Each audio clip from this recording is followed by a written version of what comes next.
ঠিকই জানি আজকে আমাদের বাসর, তারপরও কিছু কথা বলতে চাই। স্ত্রীর মর্যাদা দিতে কথা আছে। আমাকে আপনার স্ত্রী মর্যাদা দিতেই হবে না, আমার সাথে জাস্ট কয়েকটা দিন একটু অ্যাডজাস্ট করে থাকুন, তাতে আমি খুশি। দেখেন এইসব নাটক আমার আগেও দেখ। আমাকে বশ করে ফেলবে, এসব হবে না। গার্লফ্রেন্ড আছে, কি নাম? নাম নাম জেনে কি হবে?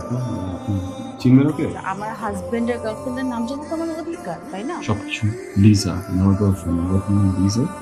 এদিক দেখেন, আমি বেশি সুন্দর না আপনার গার্লফ্রেন্ড লিজা বেশি সুন্দর? কি করতেছেন আপনি? টাচি হইতেছেন কেন? দূরে থেকে কথা বলবেন। লিজা যদি জানতে পারে যে আপনি আমার টাচ করছেন, তো আমাকে মারবে। মারার জন্য তো রাখিবই যথেষ্ট। কে? রাকিব? আমার বয়ফ্রেন্ড। আপনার বয়ফ্রেন্ড? ইয়া। তোর কি অফিসের কাজের খুব চাপ? কাজের কথা হঠাৎ করে। বলছিলাম অফিসের দুদিন ছুটি নিয়ে বৌমাকে নিয়ে যদি কোথাও ঘুরে আসতে, বৌমারও ভালো লাগতো, সাথে সাথে তোরও কোথাও ঘুরে আসা হতো। না বাবা, থাক না, বাসায় বসে আপনার সাথে গল্প করছি, আমার তো ভালো লাগছে, বাইরে যাওয়ার কি দরকার? আপনি চাইলে কি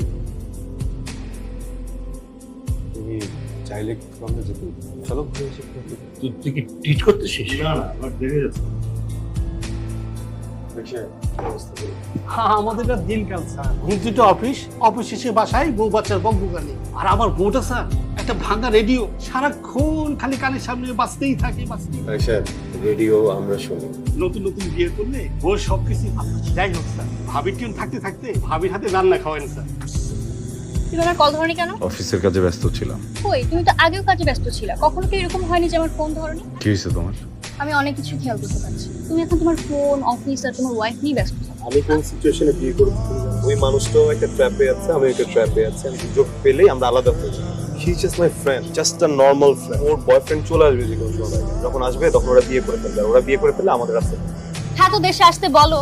আসবে তো, অতটুকু সময় তো দিতে হবে। আচ্ছা শোনো, তুমি ওই মেয়েটার সাথে এক খাটে একদম খাবো।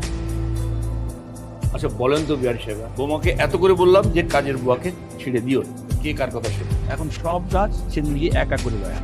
ভাই সাহেব, আমার মেয়েটা কিন্তু ছোটবেলা থেকে এই প্রকৃতি, খুব দুষ্টু। তো বাবা, আমার মেয়ে তোমার সঙ্গে দুষ্টামি করে না তো? না, কি বলছেন? শান্তশিষ্ট। খবরদার, একদম মাথায় তুলবে না, সব সময় শাসনের মধ্যে রাখবে।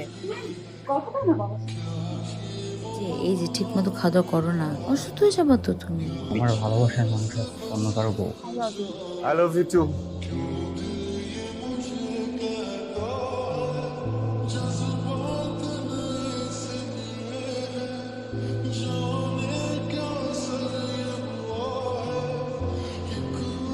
আপনার বউর হাতে রান্না কিন্তু এখনো খাওয়াবেন না।